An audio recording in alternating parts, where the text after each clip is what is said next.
여러분, 성경의 핵심은 오직 주 예수 그리스도이십니다. 믿으십니까? 그래서 우리가 어디를 봐나 예수 그리스도가 증거되어지고 선포되어지고 분명히 드러나야 그것은 신앙생활에 합당한 삶을 살아가는 성경관이라고 볼 수가 있는 것이지요. 율법으로 우리가 구원받는 것이 아니고 믿음으로 구원을 받는 것입니다. 어떤 행위로 구원받는 것이 아니라 우리가 예수 그리스도를 나를 위해서 십자가에 죽으시고 살아났던 놀라운 그 사실을 마음 안에 믿고 영접하고 새길 때에 우리의 인생 가운데 새 희망과 새 삶이 펼쳐지는 것을 보게 되어집니다. 자, 우리가 사도행전 6장에 들어와서 이제 7명의 하나님의 일꾼들을 세웠습니다. 안수하여 세웠습니다. 많은 사람들이 말하기를 7집사라고 말하지만 사실 7집사는 아닌 것 같고, 지금으로 말하면 7명의 장로님들입니다. 장로님들, 집사 정도가 아니라 장로님들입니다. 그들에게 안수해서 세우고 그들에게 말씀 사역도 맡겨지고 그들에게 권능과 역사도 막 일어나는 일들이 일어나는 걸 보면 그냥 이런 서리 집사 이 정도가 아니라 장로님 정도 수준에 있는 사람들인 것을 보게 되어져요. 하나님의 역사가 12사도를 통해서 계속해서 쓰임받다가 드디어 12사도에서 이제 안수받은 집사, 장로님 이런 분들을 통해서 함께 협력해서 선을 이루는 역사가 초대교회 가운데 세워지고 있는 것입니다. 자, 그런데 평신도들인데도 불구하고 정말 이들은 성경적으로 탁월했고 또 전도하는 일에 있어서 아주 열정을 냈던 모습들을 보게 되었죠. 고난이 와도 부끄럽지 않고 끝까지 복음을 증거한 하나님의 사람들로 세워진 것을 보게 되는 것이지요. 이들은 유대파 그리스도인들은 아니었지만 헬라파 유대인들, 외국에서 이스라엘 사람들인데 외국에서 살다가 다시 이스라엘로 돌아와서 주님을 믿고 따르는 사람들 말이지요. 참 귀한 사람들이지요. 이 사람들을 통해서 하나님은 놀라운 일들을 역사하시고, 그래서 일을 분담해서 재정 정도 맞는 거 아니고 또 부재 정도 맞는 일 정도가 아니라 그의 생활 현장 가운데서 목장에서 전도하는 일들이 막 일어나는 귀한 일꾼들의 모습인 것을 우리는 성경을 통해서 보게 되어집니다. 자, 이제 계속해서 핍박 가운데 있었고 또 그의 얼굴이 천사같이 되었다라는 사실들을 우리가 지난 수요일 날 말씀을 배웠는데 7장 1절부터 한번 보겠습니다. 1절 시작. 대지상이 이르되 이것이 사실이냐. 자, 이들은 사내들인 공회에 모였습니다. 이제 재판을 합니다. 고발을 합니다. 죄가 없는 사람들에게 고발을 하는 거예요. 그래서 고소장을 막 낭독하는 거예요. 그래서 이 사람들은 대지상도 있지요, 70명의 원로들이 있지요, 또 서기관도 있지요, 율법사도 있지요. 그러니까 이 사람들은 종교지도들이 다 모여있는 모습 속에서 이쪽은 지금 스데반 혼자 있는 거예요. 고독한 싸움을 하는 거예요. 이쪽은 종교지도자들이 많이 있는 그 모습 가운데 스데반이 일대 한 사람과 함께 나오는 거예요. 무슨 죄냐면 수요일날 봤듯이 율법을 무시했다는 거예요. 그리고 성전을 더럽혔다는 거예요. 하지만 스데반이 율법을 무시하거나 성전을 무시한 게 아니라 사실은 유대인들이 율법을 무시한 거고 유대인들이 성전을 무시한 거란 사실들을 이 7장 2절부터 스데반의 변론, 스데반의 설교가 드러났는데 53절까지 끝장까지 성경의 역사를 다 훑어가며 구약 성경을 절절절절 외워가며 그들을 설득하고 있는 거예요. 이게 얼마나 탁월한 사람이에요. 여러분, 그 당시에는 이러한 성경을 소유할 수가 없었습니다. 성경을 가지고 갈 수도 없었어. 집에서 이렇게 볼 수가 없었어요. 그냥 성전이나 회당에 두루마리로 있었다요. 두루마리로. 그러니까 아이 키 정도가 된다고 하니까 두루마리가 얼마나 무겁고 많았겠어요. 거기에 있는 것들을 늘 읽고 듣고 외우고 암송했던 사람이 스데반이에요. 누구? 평신도 말이지요. 우리는 성경이 있어도 성경을 잘 안 보잖아요. 근데 여러분, 이 성경을 지금 꿰뚫고 있는 거예요. 아브라함부터 시작해서 또 모세, 또 요셉, 이런 역사를 다 훑고 있는 이 스데반의 탁월한 모습을 우리가 알 수가 있는 것입니다. 그래서 유대교와 이 기독교의 차이점을 말하고 있고, 스데반은 복음적인 하나님의 사람이고, 이런 나머지 다 사내들인 공회에 있는 수많은 사람들은 유대교를 믿고 있는 사람들이, 그러니까 율법화된 그리스도를 믿고 있는 거고 하나님을 믿고 있는 거고, 이쪽은 복음적인 예수 그리스도를 믿고 있는 모습으로 지금 막 싸우고 있는 거예요. 변론을 하고 있는 거지요. 율법을 어겼다는 거예요. 그리고 성전을 더럽혔다는 거예요. 하지만 스데반이 성전을 더럽히거나 율법을 더럽힌 것이 아니라 결국은 너희들이 잘못 알고 있다 하면서 깨우쳐주는 그런 변론의 메시지가 설교를 통해서, 대답을 통해서, 이 스데반의 신학을 통해서 드러나고 있는 것을 보는 것이지요. 자, 그러니까 이 스데반은 이 보통 사람이 아니에요. 평신도 집사인데도 불구하고 성경에 탁월한 모습이 있었으며 전도의 열정을 갖고 수많은 사람에게 복음을 전했던 사람인 것을 보게 되어져요. 그리고 이제 2절부터 이렇게 말하고 있습니다. 2절 다 같이 시작. 여러분 부형들이여 들으소서. 우리 조상 아브라함이 하란에 있기 전 메소포다미아에 있을 때에 영광의 하나님이 그에게 보여. 자, 이제 스데반이 이제 설교를 하기 시작하는 거예요. 변론을 하기 시작하는 거예요. 끝절까지만 복음을 전하고 있는 거예요. 대답을 하면서 복음을 전하는 거예요. 얼마나 탁월한지 몰라요? 그런데 유대인들이 가장 좋아하는 사람이 누구예요? 아브라함이죠. 그래서 아브라함을 들고 있어요. 정말 아브라함이 율법으로 구원받았냐? 정말 아브라함이 그렇게 정말 잘나서 똑똑해서 정말 그게 정말 믿음의 조상이 되었냐? 아니라는 거예요. 스데반이 아니라는 거예요. 우리랑 똑같이 죄인이라고 말을 하고 있는 거예요. 왜냐하면 잘못된 율법의 사고방식을 고쳐주기 위해서 스데반은 계속해서 변론하고 성경적인 복음적인 메시지를 선포하고 있는 거예요. 유대인들이 가장 좋아하고 존경하는 아브라함을 들면서, 그럼 아브라함을 한번 예를 들어보자. 그 사람이 정말 율법과 성전에 있어서 너희 말이 합당하냐, 아니면 내가 증거하는 메시지가 합당하냐면서 정확하게 복음적인 메시지를 선포하고 있는 거예요. 그러니까 아브라함을 들면서 접촉점을 복음으로 잡는 거예요. 그러니까 복음을 얘기하는데도 불구하고 구약 성경에 여러분들이 존경하는 인물들을 드러내면서, 자 봐라, 누가 진짜 올바른 삶을 살아가는 거냐, 누가 진짜 바른 복음을 갖고 나가는 거냐라고 제시하고 있는 거예요. 유대인들에게서는 이 아브라함은 정말 영웅적인 존재잖아요. 가장 사랑스럽고 자랑스러운 존재 아닙니까? 선택받은 존재며 아브라함부터 선민의식이 생겨나서 정말 아브라함을 통해서 믿음의 조상이 되어지니 자기들도 얼마나 막 아브라함의 후손인 것이 막 자랑스럽겠어요. 하지만 스데반이 말하는 아브라함과 유대인들이 말하는 이 아브라함은 너무 다른 거예요. 스데반이 바라보는 이 아브라함은 그렇게 위대한 존재가 아니라는 거예요. 도대체 이 아브라함은 첫 번째 부르심을 받을 때 어디서 부르심을 받았냐를 한번 생각해 보자는 거예요. 여러분 창세기 12장에 보면 하나님께서 아브라함을 부르시지 않습니까? 어디서 부르시죠? 하란에서 부르셔. 하란에서 불러요. 하란에서. 근데 이 하란에서 첫 번째 하나님께서 부름받은 장소가 아니라 하란은 두 번째 장소였고, 하란 전에 먼저 불러주신 장소가 있는데 그게 바로 메소포타미아라고 하는 거예요. 여러분 스데반을 모르면, 스데반이 이렇게 정확하게 구체적으로 제시한 이것을 모르면 우리는 이 아브라함이 하란에서 부름받았구나 이렇게 알 수 있는 거예요. 여러분 이 스데반은 성경을 꿰뚫고 있는 것, 맥을 딱 잡고 있어요. 흐름을 전체를 다 잡고 있는 것을 보는 거예요.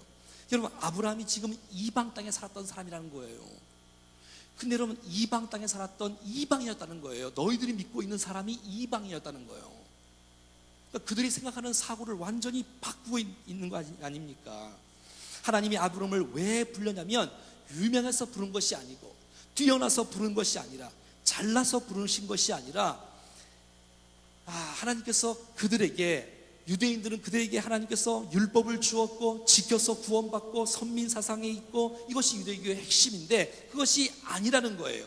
초라한 아브라함, 외로운 아브라함, 이방이었던 아브라함을 하나님이 우리 금방 찬양 불렀던 그대로 하나님의 은혜로, 하나님의 주권으로, 하나님의 섭리로 하나님이 영광의 하나님께서 그를 부르시고 세우시고 높여 주셨다고 말하는 것이에요.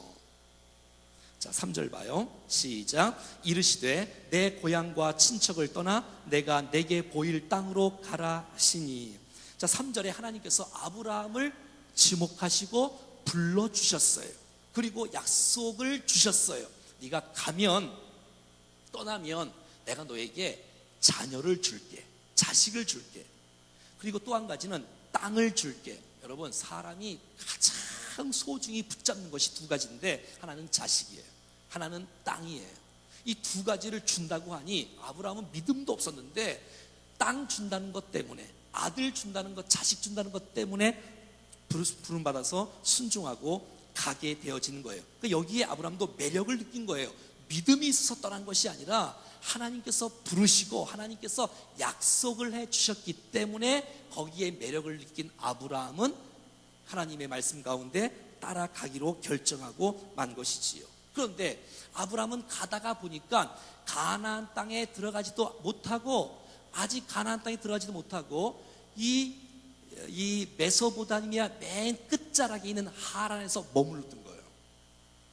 그러니까 똑바로 순종을 똑바로 안 한 거예요.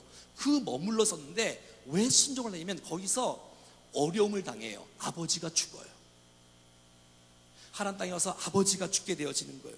그러니까 인간의 슬픔과 위기가 다 찾아온 거예요. 고통 중에 있을 때 하나님께서 두 번째 다시 나타나셔서 창세기 10장에 있는 메시지를 또 선포해 주시는 거예요. 이 역사의 흐름을 이렇게 알고 있는 거지요. 그러니까 다른 나라로 간 것도 아니고 메소포타미아 맨 국경선에서 지금 머물러 있는 곳이 하란이라는 거예요. 그러니까 여러분, 아브라함은 처음부터 믿음이 있는 존재가 아니라 믿음이 없는 존재였다는 거예요. 근데 하나님께서 주권적으로, 하나님께서 섭리적으로 은혜로 찾아오셔서 불러주셨고 세워주셨고 약속을 주셨다라고 외쳐고 있는 거예요. 그러니까 유대인들이 아는 아브라함과 스데반이 바라보는 이 아브라함은 완전히 각도가 다른 거예요. 여러분, 이 시대를 살아가는 사람들도 율법주의적으로 신앙생활하는 사람이 있고 복음주의적으로 신앙생활하는 사람이 있어요. 여러분, 정말 유대인들의 신앙생활이 아니라 여러분, 이 스데반의 역사적인 복음적인 메시지를 듣고 사울이 변화가 되어져요. 여러분, 사울이 유대교를 믿고 하나님을 믿었던 사람인데 예수를 믿게 되어지고 주님을 만나는 역사가 여기서부터 계속해서 일어나고 있는 사실들을 보게 되는 거란 말이지요. 그런데 가자마자 그럼 아브라함에게 자식이 주어졌냐? 아니었어요. 그럼 땅이 주어졌냐? 아니었어요. 나그네 인생길로 살게 해주셨어요. 하나님은 약속해 주시고 말이지요. 또 나중에 두 번째 나타나셔서 가라고 하니까 떠났어요. 근데 가다 보니까 좋은 땅에 들어가야 되는데 가나안 땅에 들어갔는데 거기에 뭐가 났어요? 기근이 일어났잖아요. 뭐 이상하잖아요. 분명히 땅을 주시겠다고 약속하신 주님, 자식을 주시겠다고 약속하신 주님이 아무것도 주지 않는 것처럼 느껴지고 그 땅이 오히려 흉년이 들고 기근이 드니까 이거 어쩔 수가 없는 거예요. 그래서 피난을 가는 거예요. 도망을 가는 거예요. 그 사람이 아브라함인 거예요. 그러니까 도망간 사람이 너희의 조상이라는 거예요. 그럼 여러분, 가나안 애굽 땅에 내려가서 먹고 살만을 하니까 괜찮았냐? 그렇지 않아요. 자기 부인을 또 누이라고 거짓말을 해요. 그러니까 너희들이 믿고 있는 조상이 이렇게 거짓말장이고 이렇게 약하고 실수 많고 허물터성이인 사람이다라고 그렇게 지금 스데반이 강조하고 있다는 거예요. 그 메시지가 지금 3절, 4절 계속 써 있는 거예요. 5절, 6절. 자, 6절 한번 읽어요. 6절 시작. 하나님이 또 이같이 말씀하시되 나그네들이니 그 땅 사람들이 이 종으로 삼아 400년 동안을 괴롭게 하리라 하시고, 그냥 이루어진 것도 아니고 하나님께서 너희의 자손이 하늘의 별처럼 바다의 모래알처럼 주겠다고 하나님이 약속하셨어요. 근데 이루어지지 않는 거예요. 그리고 땅도 다 차지한다 그러는데 그 땅도 밟는 땅마다 내가 너 주겠다고 하는데 그 일도 이루어지지 않는 것 같고, 아브라함, 이삭, 야곱, 요셉까지 왔는데 12지파까지 다 왔는데, 그리고 여러분 400년 이상을 종으로 노예로 살아가고 그 후에 드디어 광야를 지나서 가나안 땅에 들어가게 되어지는 일들이 일어나고, 나중에 보니 정말 아브라함의 후손은 별과 같이 많아지게 되었고 또 그의 땅도 하나님께서 이스라엘을 통해서 전 세계의 복음이 증거되는 놀라운 축복의 역사가 나타나게 됐다는 사실들을 보게 된다는 것이지요. 사랑하는 여러분, 그렇습니다. 아브라함이 뛰어나거나 너무 전능하거나 잘나서 율법을 지켜서 믿음의 조상으로 세운 것이 아니라 그런 나약한 존재였고 부족한 존재였고 정말 허물 많은 존재였는데 하나님께서 찾아오셨고, 여러분 이것이 복음인 줄로 믿습니다. 하나님께서 불러주셨고 하나님께서 약속해 주셨고, 그럼 약속을 해주셨으면 잘 듣느냐? 그래도 안 듣는 게 인간이에요. 약속을 주셔도 믿지 못하고 순종하지 못하고 거짓말하고 도망가고 하는 것이 인간이라는 사실, 이것이 복음이라고 스데반은 강조하고 있는 거예요. 자, 그러면 이제 아브라함에게는 걱정이 하나 생겼어요. 나는 하나님부터 내가 약속을 받았단 말이에요. 무슨 약속을 받았어요? 자손이 많아질 거라는 약속을 받았어. 그리고 땅도 이제 많아질 거라고 주님이 약속을 해주셨어. 그럼 나는 믿겠는데, 그럼 내 아들은 그 약속을 믿을 수 있을까라는 거예요. 아니, 문서를 쓰는 것도 아니고, 아니 무슨 계약서를 쓰는 것도, 여러분 계약서를 쓰면 좋을까요, 안 좋을까요? 안 좋을 수도 있을 거예요. 그것이 계약서가 없어지면 끝장나잖아요. 그래서 하나님은 그 약속을 계약서로 쓰지 않고 할례라는 몸에 새기는 것으로 하나님께서 그에게 허락해 주시는 거예요. 자, 보세요. 8절부터 봐요. 8절 시작.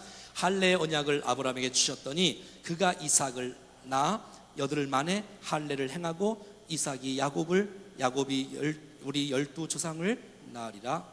그러니까 첫 번째 할례를 받는 대상이 이삭이 되고 말았고, 이삭은 태어나자마자 8일 만에 할례를 받게 되었어요. 그러니까 이제는 몸에 새기는 거예요. 하나님의 백성이라는 사실은. 너는 내 백성이다. 나는 너희의 하나님이다. 내가 너희에게 말씀을 했고 내가 이 말씀은 반드시 지킬 것이다 라는 사실들을 몸에 확인을 한 거예요. 몸에 확인을 한 거예요. 하나님께서 그 약속을 먼저 주시고요, 그리고 그 약속을 지켜 나갈 것을 하나님께서 먼저 맹세하고 나가는 것이지요. 그럼에도 불구하고 아브라함은 또 실수를 해요. 계속 실수를 해요. 아무것도 한 일이 별로 없어요. 그냥 겨우 살아가고 있는 거예요. 자, 9절부터 봐요. 9절 시작. 여러 조상이 요셉을 시기하여 애굽에 팔았더니 하나님이 그와 함께 계시어. 자, 하나님께서 아브라함, 이삭, 야곱의 12아들 가운데 한 아들을 선택하셨어요. 그리고 그에게 비전을 보여주셨어요. 하나님의 약속과 꿈을 허락해 주셨어요.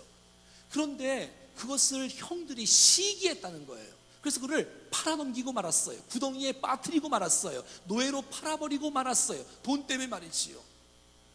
그런데도 불구하고 하나님이 요셉과 함께 하시면서 하나님의 언약과 하나님의 약속을 이어가게 하셨다라고 말하는 것이에요.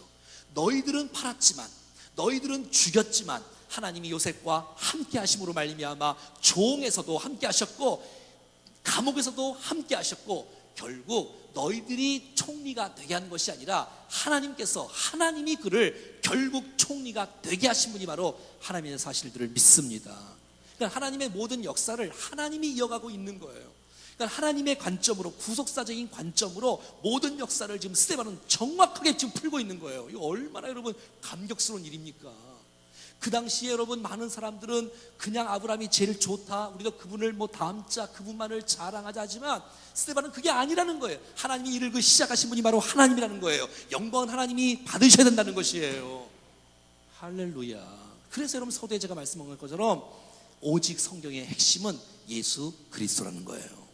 율법도 아니고 말이죠. 그러니까 율법을 어긴 것은 스데반이 어긴 것이 아니라 유대인들이 어겼다는 거예요. 겉으로는 성전이 아니라 주님이 성전이고 예수를 믿는 너희들이 성전이라고 말하는 스데반의 논리가 아주 정확하게 제시되고 있다는 것이에요. 여러분 생각해 봐요. 애굽 땅에 흉년이 7년이 들었어요. 여러분 있을 수도 없는 일이에요. 어떻게 여러분, 세상은 다 망해도 애굽 땅은 망하지 않습니다, 여러분. 왜냐하면 나일강이 있기 때문에. 나일강이 있는데도 불구하고 7년을 흉년 들었다는 얘기는 이거는 있을 수도 없는 일인데, 하나님께서 그런 과정들을 통해서 가나안에 있었던 여러분 요셉의 가족들이 이게 또 애굽으로 오게 되어지는 거예요. 그러니까 하나님의 역사가 정확하게 들어맞는 거예요. 그래서 여러분 거기 가서 자손들을 낳기 시작하고 200년 지나고 또 200년 지나서 400년 후에 결국은 하나님의 역사를 일으키고 출애굽의 역사를 일으키는 놀라운 역사를 하나님께서 하나님의 일들을 하고 계시는 거예요. 자, 13절 봐요. 13절 시작. 또 제차 보냄에 요셉이 자기 형제들에게 알려지게 되고 또 요셉의 친족이 바로에게 드러나게 되니라. 이런 역사가 계속해서 일어나고 있는 거예요. 하나님의 역사를 하나님이 쥐고 계시고 하나님이 주목하고 계시고 하나님이 이끌어가고 계시죠. 그래서 결국은 망가지고 믿지 못하는 이 아브라함이 결국은 나중에 한 일 아무것도 없고 주님이 깨우쳐 주시다가 다시 나타나서 또 말씀하니까 창세기 15장 6절에 다시 하늘을 보여주고 땅의 모든 것들을 환상으로 보여줄 때 믿게 되어지는 은혜를 통해서 그가 구원을 받았다는 것이에요. 그러니까 아브라함이 율법을 통해서 구원받은 것이 아니라 여호와를 믿으니 하나님께서 그를 의로 여기시고, 결국 믿음의 조상 아브라함도 잘나서 뛰어나서 행위로 구원받은 것이 아니라 믿음으로 구원받은 것이고, 하나님의 부르심 때문에 구원받은 것이고, 하나님의 은혜로 부름 구원받은 것이고, 하나님의 열심과 하나님의 정직과 하나님의 성실로 아브라함이 구원받은 것이란 말이지요. 그러니까 저와 여러분들이 구원받은 것이 이처럼 이현수 목사님이 그렇게 강조했던 이 모든 인류는 죄의 역사밖에 없다는 거예요. 이게 복음이라는 거예요. 죄의 역사밖에. 도대체 누가 잘난 사람이 있냐는 거예요. 다음에 또 우리가 다음에 또 볼 때는 또 뭐 모세 나오는데, 모세 마찬가지라는 거예요. 마찬가지. 그러면서 하나님께서 아브라함이 조금씩 변해가기 시작하는 거예요. 이제는 영적으로 변해가기 시작하는 거예요. 자기의 자손들이 많아질 거라고 생각했지만 이제는 자기 자손이 많아지는 것이 아니라 영적인 자손이 많아지는 것이며, 자기의 후손을 통해서 메시아가 탄생하는 것이에요. 이제는 땅을 차지할 그 정도가 아니라 예수 믿는 사람이 모든 족속으로 제자를 삼는 일들이 일어나다 보니까 전 세계에 하나님의 백성들이 많아지는 놀라운 축복이 늘어나는 것이에요. 하나님께서 금방 응답을 주신 것이 아니라 더디게 응답을 주세요. 왜? 아브라함이 준비가 돼야 되니까. 이제 기다리고 응답을 받고, 그러니까 하나를 성취를 받으니까 또 기대하는 거야. 이것이 믿음인 것이에요. 여러분, 주님이 아까워서 안 준 게 아니고 능력이 없어서 안 준 것이 아니라 기다림을 통해서 믿음을 키워주고 있어, 주님이 아브라함을. 그래서 이런 사건들을 통해서 또 하나의 믿음이 생겨나게 되어지고, 이러한 사건들을 통해서 또 믿음이 생겨나지고 하나님을 더 알아가는 거예요. 할렐루야. 이게 그럼 축복 아닙니까? 믿음도 없는데 응답을 하면 감당하기가 어려워요. 여러분, 감사가 안 된다니까. 여러분, 하나님의 응답을, 작은 것을 응답을 받으면 그것으로 인하여서 주님을 믿게 되어지면 또 다른 하나님의 비전을 또 말씀해 주시고 또 받게 되어지고, 기다리게 하시고 또 하나 주면 기대하는 믿음을 갖고 더 큰 것을 또 기대하는 것, 이것이 바로 믿음이라고 말하고 있는 것이에요. 사랑하는 여러분, 정말 하나님의 부름받은 백성들이 정말 우리를 통해서 하나님의 거룩한 뜻이 이루어지기를 하나님은 원하시고 있습니다. 근데 그것이 눈에 보이는 것뿐만 아니라 눈에 보이지 않는 하나님의 나라 확장을 하나님께서 우리를 통해서 이루어 주시겠다고 말씀하시는 거예요. 우리를 통해서 모든 족속이 제사 삼는 놀라운 역사가 나타날 때에 온 인류가 주님을 찬송하는 역사가 교회를 통해서, 우리를 통해서 일어날 줄로 믿습니다. 자, 그러면 믿음의 조상 이 아브라함은 믿음이 좋아서가 아니라 하나님께서 과정을 부르시고 인도하시고 약속을 주셨기 때문에 조금씩 옮겨지게 되어지는 아름다운 은혜가 있었다는 거예요. 하나님과 더불어 한 걸음씩 주님 앞에 나왔다는 것이지요. 사랑하는 여러분, 그래서 저와 여러분들도 마찬가지라는 거예요. 부름받은 것은 하나님의 은혜라는 거예요. 이게 성경의 핵심이라는 거예요. 그래서 우리는 자랑할 수가 없는 거예요. 율법주의는 기준이 자기가 되어지기 때문에, 자기가 기준이 되기 때문에 교만할 수밖에 없고 낙심할 수밖에 없어요. 하지만 은혜로 구원받은 사실들을 믿어지게 되어지면 감사밖에 나올 것이 없고 찬송밖에 나올 것이 없는 거예요. 오늘 새벽에 함께 말씀을 나눈 것처럼 바라바를 죽여라. 바라바는 영문도 모르고 살아났어요. 죽을 사람인데 대신 누가 죽었어요? 예수가 죽은 것이에요. 저와 여러분들이 죽어야 되는데, 우리가 바라봐야 되는데 결국 결국 예수 그리스도가 십자가의 죽으심으로 말미암아 하나님께서 우리를 살려 주셨다는 것입니다. 그러니까 아브라함을 자랑하지 말라는 거예요. 그를 부르신 하나님을 높이라는 것이에요. 그러니까 이것이 스데반의 메시지의 핵심인 거예요. 근데 이 사실을 유대인들은 모르고 율법이 최고다, 이걸 지켜야 구원받는다 이러고 주장하고 있으니 결국은 스데반이 잘못 안 것이 아니라 유대인들이 잘못 알고 있는 복음을 이 대답을 통하여서, 그의 변론을 통하여서, 설교를 통하여서 예수 그리스도를 정확하게 하나님의 은혜를 강조하며 선포하는 이 스데반의 설교를 볼 수가 있다는 것입니다. 유대인들이 바라보는 아브라함과 스데반이 바라보는 이 아브라함은 완전히 다른 것을 보게 되어져요. 사랑하는 여러분, 우리가 은혜로 구원받은 사람이라면 정말 구원받았기 때문에 주님을 사랑하는 것이고, 은혜로 구원받은 것이기 때문에 주님의 계명을 지키는 것은 당연한 일이고, 그러니까 순서가 다르지 않습니까? 그것이 바로 저와 여러분들이 아브라함의 후예인 줄로 믿습니다. 이것이 바로 성경의 역사인 거예요. 정말 우리는 도전이 안 될 수가 없어요. 어떻게 이런 평신도인 이 스데반이 이렇게 성경에 능통할 수 있었습니까? 어떻게 이 당시에 벌써 복음적이던 구속사적인 이런 설교와 메시지를 증거할 수 있었을까? 놀랍지 않습니까?